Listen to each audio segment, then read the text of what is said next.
Tak for invitationen til at være med på det her første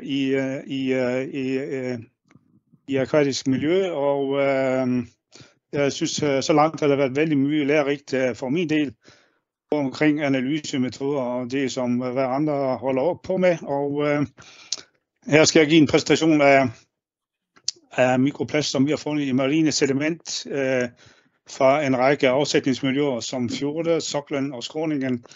Og det er resultater fra Marianos kartlægningsprogram i perioden 2016-2020. Først lidt om Marianos kartlægningsprogram. Det er en kartlægning af biologisk og kemisk tilstand på havbunden i norske havområder, og det har pågået siden 2006. Her i dag så har vi mere end 300 stationer for kemi, prøvetakning, som er inkluderet, og det er fra et område på mere end 300.000 kvadratkilometer areal. På kartet her, som vist her til højre, så ser man, at en fordeling af punkter, som man ser egentlig, hvor vi har været med Mariano kartlægningsprogrammet her, har altså vist indhold af total organisk karbon i topskiktet i de sedimenter, vi har prøvetaget. Når det gælder mikroplast, så blev det introduceret som en del af kemiprogrammet fra 2016. Og i den her præsentation her, så skal jeg vise resultater fra sedimentprøverne ser for mikroplast på 20 stationer.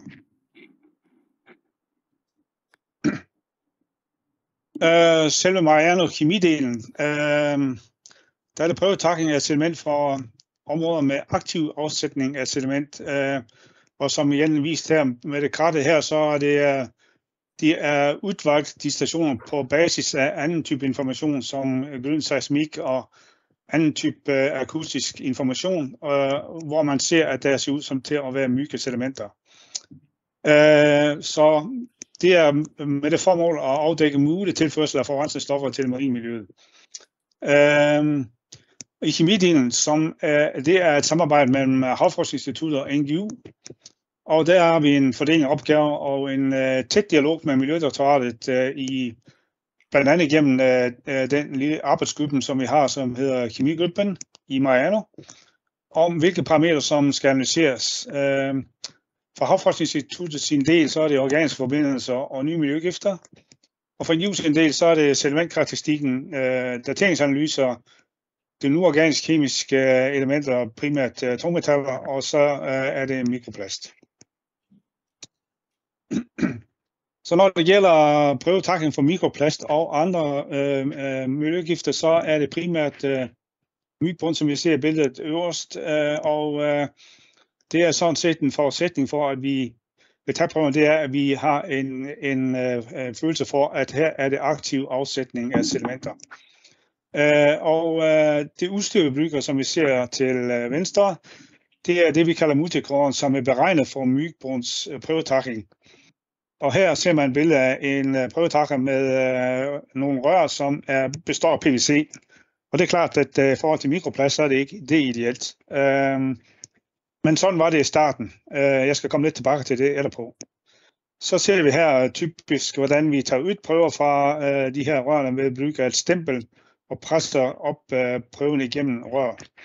Og det er klart, at her ser vi allerede potentiale for kontaminering, som er et tema for os, også for os. Her ser vi så, når vi har presset op sedimentkernen, og vi der knytter væk det, som har været i kontakt med selve røret, så prøver vi at tage ud en prøve på 2 cm for de seneste analyser.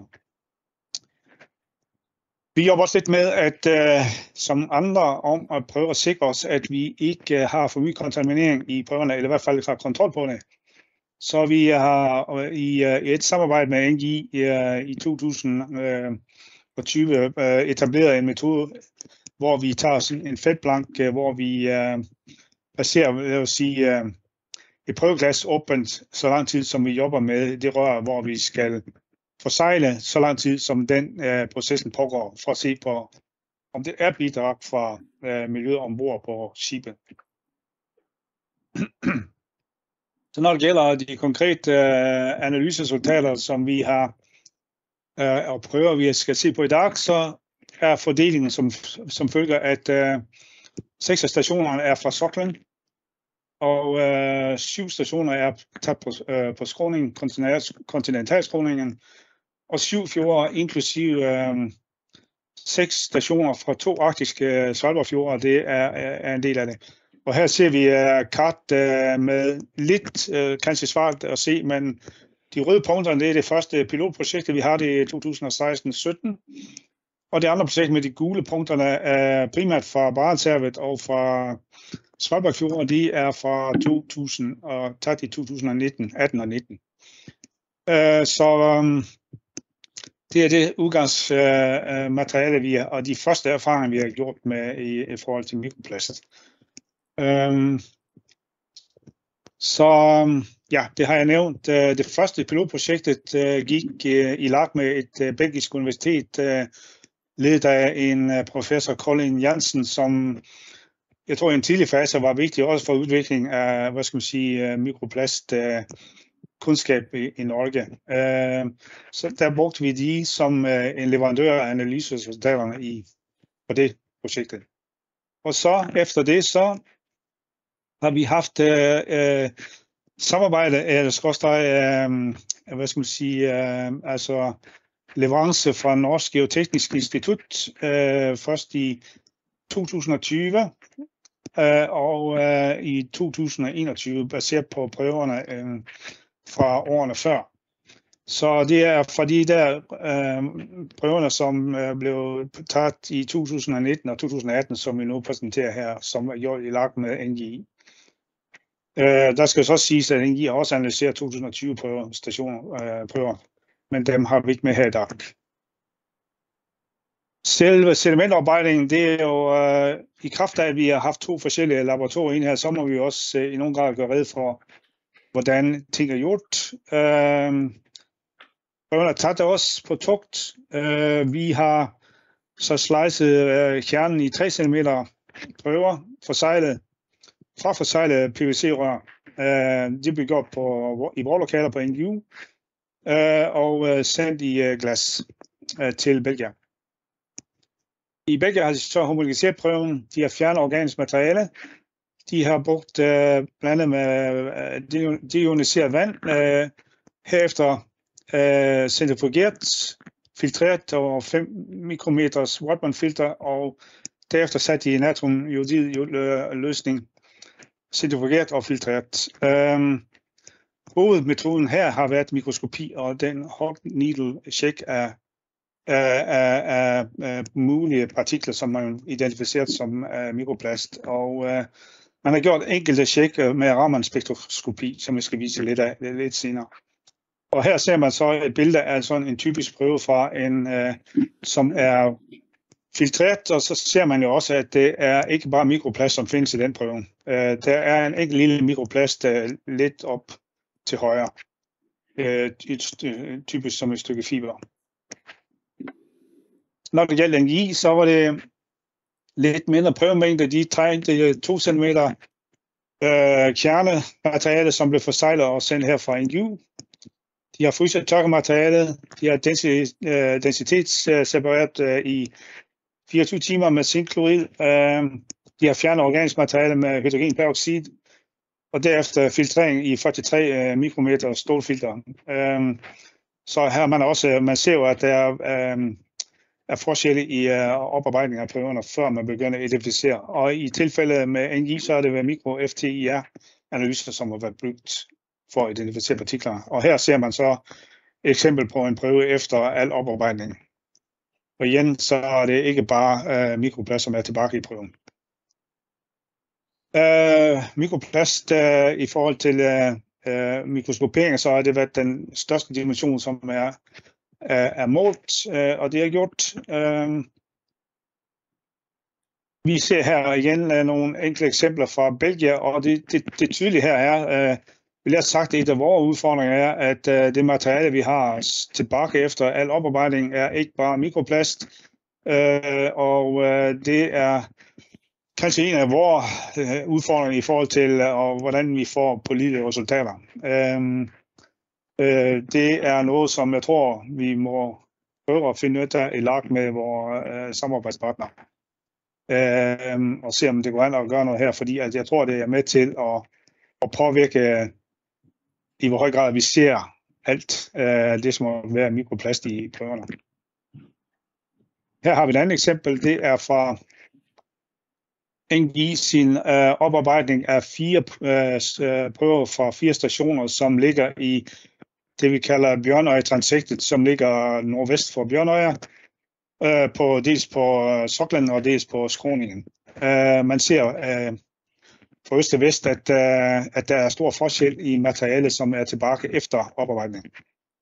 Så det er noget, som kan påvirke resultater, tror jeg. Her ser vi et eksempel fra Belgien, hvor de har brugt Raman-spektroskopi og identificeret i det ene tilfælde polypropylen til venstre, og til højre så er det polyetylen, som man har identificeret. Så det er eksempler på, at man har klart at identificere nogle af plastpartikler, men det er ikke gjort for alle partikler.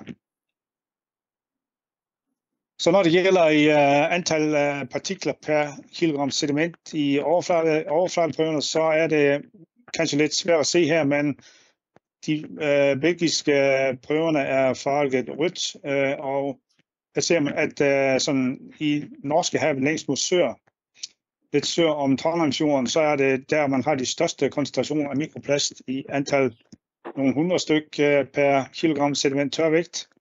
Og så kommer det, som er interessant i forhold til præcision, som blev givet af dig, Maren, i forhold til, at vi det, som var strandforsøblinger og antal. Vi har 2 stationer i Varangerfjorden, og her er der ikke stor forskel, men der er lidt mere mikroplastpartikler i den, som ligger mod sør, sammenlignet med den, som ligger mod nord. En marginal forskel. Så har vi, at vi har for eksempel Bjørnøje-transektet her, og så ser man, at der er stor variation i antal partikler per kilogram sediment i nabostationerne. Og det er selvfølgelig noget, som man kan lure på. Kan det være sådan? Og der er min anbefaling, at vi ser på sedimentationsdata i den sammenhæng og ser, om der kan være nogle forklaring på, hvorfor det er sådan. Eller selvfølgelig er det muligt, at der kan være nogle analytiske udfordringer, som vi ikke har fået med os. Det kan vi ikke udelukke. Og så det andet interessante er jo, at i 5 og 6 prøver fra henholdsvis Reipfjorden og Kongsfjorden, så finder man de største antal mikroplastpartikler per kilogram sediment af de samtlige 20, med 590 prøver per kilogram sediment i Reipfjorden. Og ud fra det, som vi har hørt i dag omkring luftmålinger, som viste mikroplastpartikler, kanskje fra Svalbard målstation på Ny-Ålesund, det ved jeg ikke, så kan det jo være så er der rimelig grund til at hæfte tillid til de resultater her. I tillæg så ved man, at det er taget eller fundet mikroplast i snø fra bræer på Svalbard, så der er ikke noget tvivl om, at der er transport af mikroplast ind til det arktiske miljø, enten med luftstrømme eller havstrømme, det er helt sikkert. I Kongsfjorden kan det selvfølgelig være lokalt bidrag, men jeg tænker, at lang transport sikkert spiller en væsentlig rolle her. Som opsummering så vil jeg sige, at vi finder mikroplast i omtrent overalt, hvor vi tager prøver. Altså i 19 af 20 prøver har vi fundet mikroplast i overfladen, og det varierer stærkt fra 23 til 560 partikler per kilogram sediment. Vi har primært en størrelse fra 0,05 mm til 1 mm størrelse af det, vi har målt på. Angående det høje lave antal i naboprøverne, så er det med mit udgangspunkt som en geokemiker, så er det at se på afsætningsmiljøet, om der kan være nogle forklaringer her. Så vil jeg sige, at i forhold til, at vi har lave koncentrationer af mikroplast i vores prøver, så er der en stor følsomhed i forhold til kontaminering. Det er helt klart, og også et spørgsmål om hvor langt vi kan gå ned i prøvemængde. Der tror jeg kanskje, at vi må vurdere, om der er en minimumsmængde der, i forhold til, hvor mye prøve vi skal bygge for analyserne. Udfordringer i forhold til kontaminering af prøverne, siden vi har startet med aktiv prøvetakling siden 2018-19, så vil jeg sagt, at vi har lært lidt i tæt kontakt med dels NGI, at PVC-rørene de er skiftet ud med stålrør siden 2020. Så der tror vi har taget ud et kontamineringsled der. Eksponering under prøvetakling og udtak af prøver, det er reduceret tid for eksponering. Brug af feltblank prøver, som vi har gjort på tugt. Og det bør vi kanskje også gøre ved udtak af prøver til analyse. Vi gør det selv, eller på en udendørs. For jeg tør ikke at bygge det indendørs, for jeg tror, at vores lokaler er ikke beregnet for det. Laboratoriet. Jeg føler, at laboratoriet gør sit for, at ting skal være pålidelige resultater i forhold til dels blankprøver og genvindingsanalyser og den type ting. Og så jeg har egentlig ud fra det, som blev præsenteret i dag fra NIVA, så synes jeg, at det virker som om, der er højt fokus på det, som at sikre sig, at kontaminering ikke skal være et stort problem.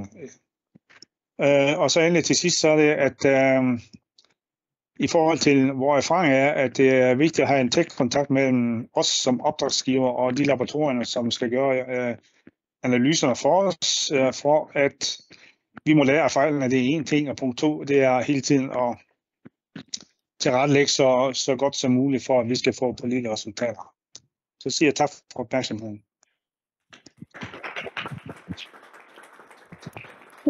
Takk, Henning.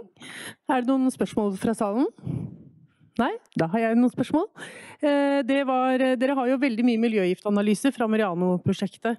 Har dere sett på noen koblinger med funn av miljøgifter og funn av plast i prøvene?